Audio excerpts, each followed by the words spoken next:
Good morning, everyone. Welcome to my channel, True Crime Files with Kathy.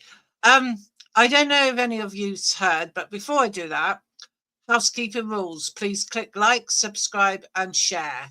The more you do this for me, it helps me to get into the algorithm. My mission before May this year, and we're nearly at the end of March, I would love to get 1,000 subscribers. I really would. That would make the cherry on top of the cake. Right, news alert. There's an Air Canada plane that caught fire on the runway of New York's airport, and sadly, 2 pilots have passed away. It seems to be, it happens in the UK time, 3:40 a.m., and 70 odd passengers and crew were on board. The pilots were sadly confirmed as deceased after notifications were being made by Air Canada's care team. So, you know, it's really bad. There's 41 people, including passengers, crew, and aircraft rescue and firefighting officers were taken to hospital. So it's understood now 32 people have been released from hospital.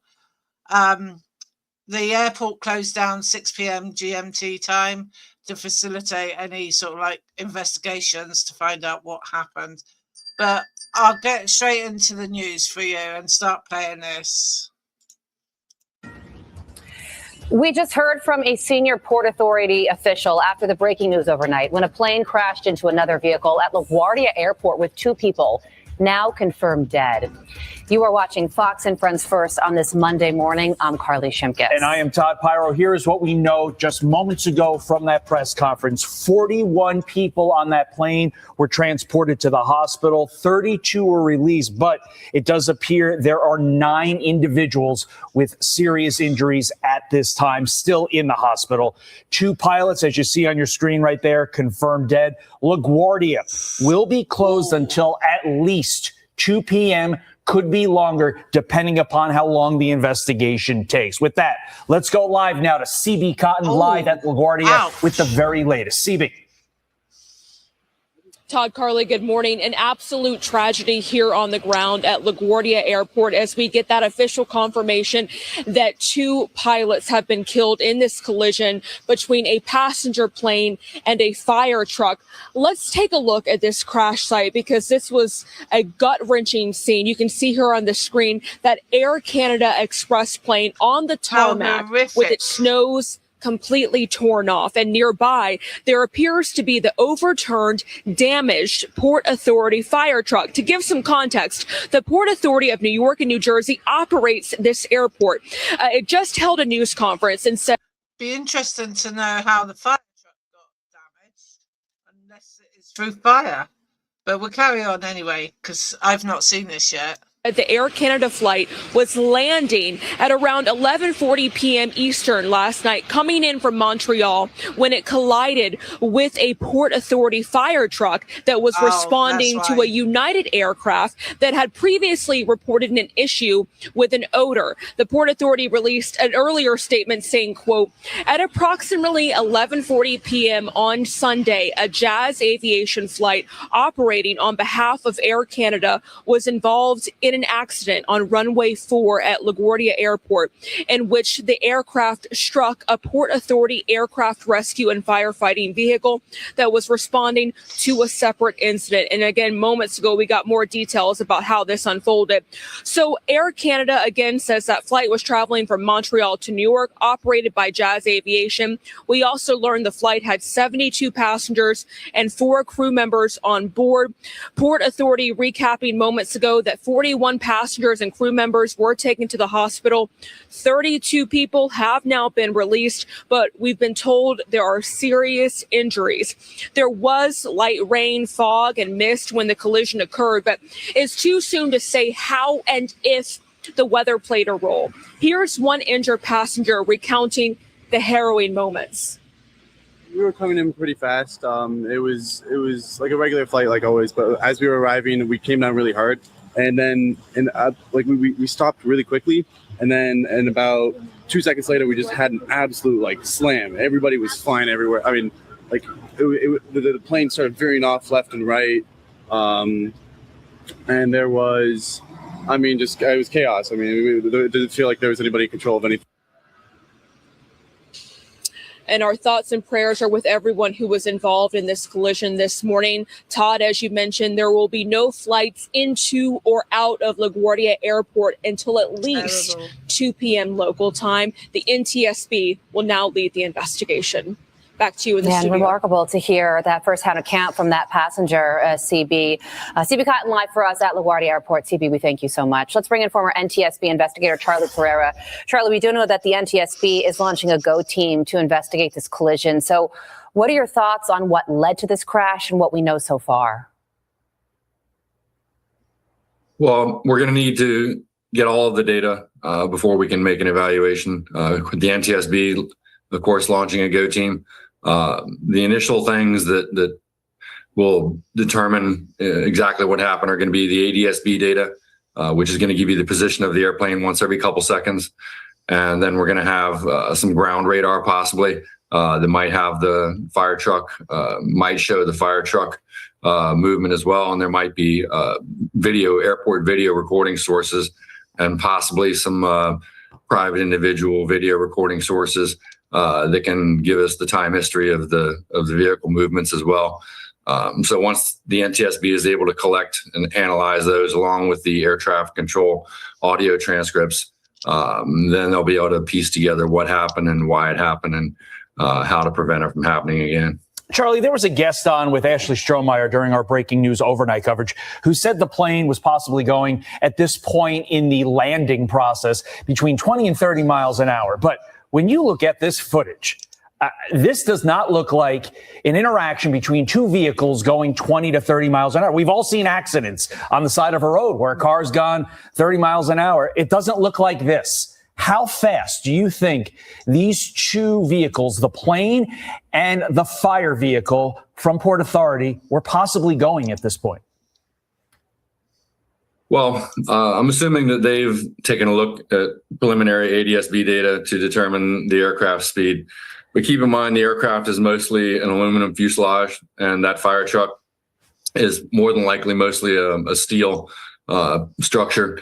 And their combined velocities together are going to result in significant damage to that aluminum airplane. I liken them to flying beer cans, basically, compared to the structural integrity of a fire truck. So if they used initial preliminary ADSB data to come up with that number, that might be true. And especially if they were coming at each other, if their velocity vectors were pointing at each other, then the combined velocity could have been significantly higher. So if the truck was going 50 miles an hour and the airplane was going 30 miles an hour, if they were going right at each other, that would be a combined impact of 80. Mm-hmm. So, we're just going to have to take a look at what the data show. But when I first saw the pictures last night, when you guys called me at 1 a.m. or 2 a.m., whatever it was, to discuss my coming on the show, the only thing it showed was the initial pictures. And my first thoughts were, wow, the pilot compartment on. Thankfully, not that many people were fatally injured. I know, sadly, the two pilots lost their lives, but this could have been so much worse.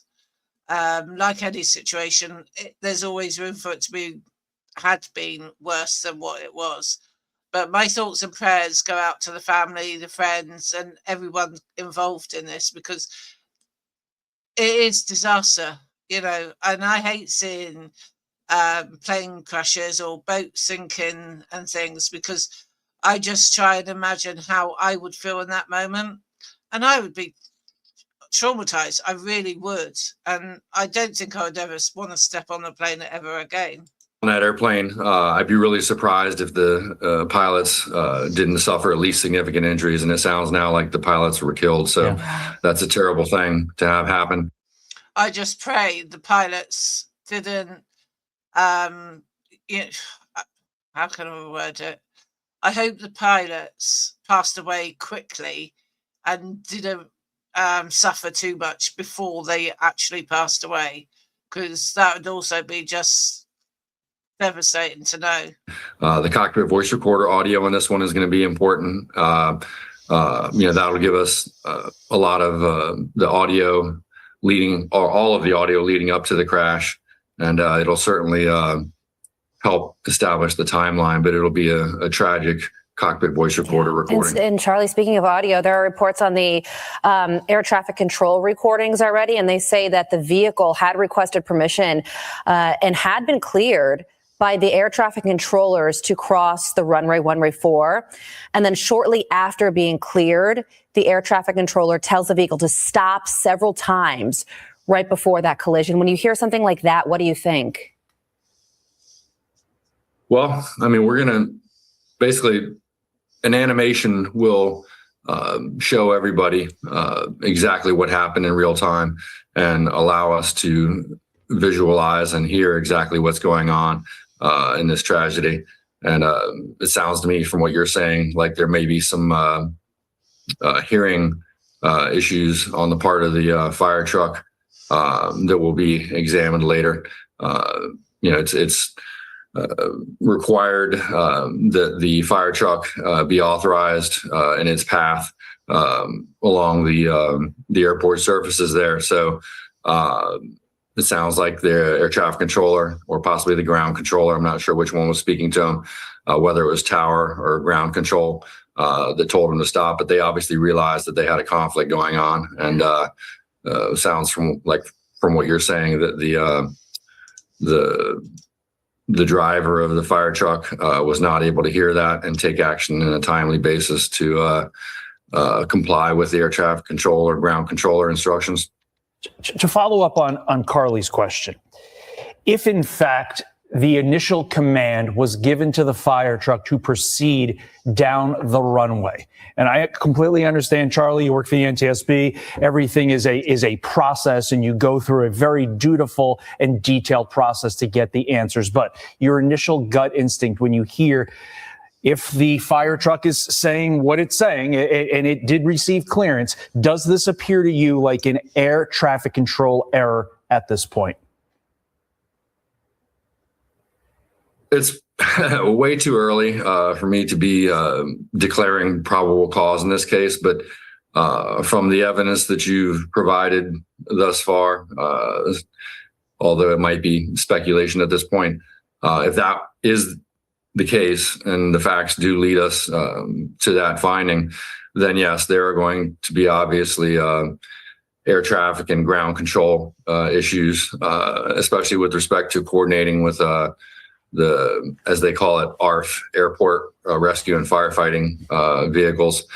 And it's not surprising. We've had accidents in the past where there have been, as we call them, ARF findings and issues and recommendations. For example, on the San Francisco Asiana crash over a decade ago that I worked on, if you recall, we didn't have any fatalities caused by the initial crash, but some of the passengers that were on the runway surface were run over by ARF vehicles and killed in the process and injured. So this is going to be yet another tragic airplane accident that leads us to some improvements and safety recommendations in the airport rescue and firefighting ARF category. Yeah, listen, Charlie, LaGuardia is already... Right. My heart and prayers goes out to everyone involved in that. I've got this one video to try and play. Bear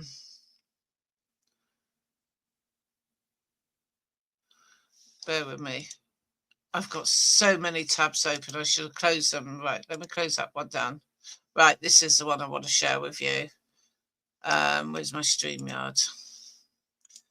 I don't know how well you'll be able to hear this. So if it's low, I will turn up your volume. Is that the one? That one I want. Bear with. I still got too many pages up. But hopefully we can hear something on this one. Is that the one? This one. I can't make the page any bigger than what it already is. So listen out to this. Southwest 3988. LaGuardia Tower from Crest 7. Frontier 4195, amend your climb out. LaGuardia 7 departure, Coney climb off of runway 13. Tower Delta 2603, ILS 4. 2603, stand by. Who's the vehicle needed to cross the runway? Truck 1 and Company, LaGuardia Tower. Truck 1 and company. Truck 1 and Company, LaGuardia Tower, requesting to cross 4 at Delta. Truck 1 and company, cross 4 at Delta. Truck 1 and Company, crossing 4 at Delta. Frontier 4195, just stop there, please. Stop. Truck 1, stop. Stop, Truck 1, stop. Stop, Truck 1, stop. Delta 2603, go around, runway heading 2000. Jet 646. Jet 646, I see you collide with a vehicle here, just hold position. I know you can't move. The vehicles are responding to you now. Is the runway closed? Delta 2603, go around, runway heading 2000. Alright, 2000, go around, Delta 2603. LaGuardia Tower.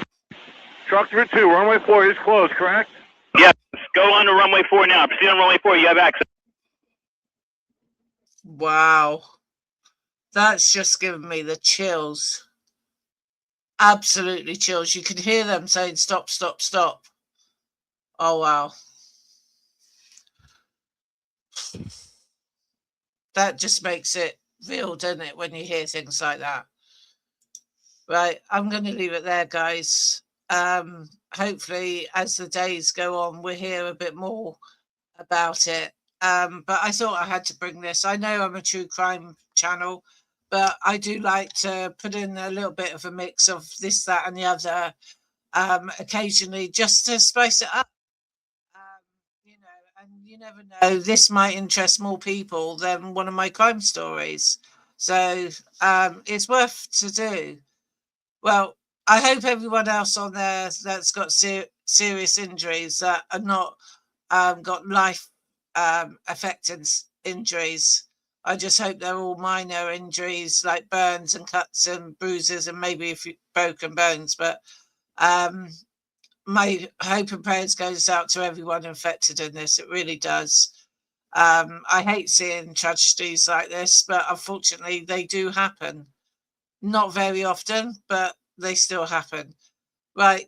As I said at the beginning, please click like and subscribe and share this story, please. We need to get it out in the algorithm, and let's hope we can hear some slightly better news later on. Thank you for watching.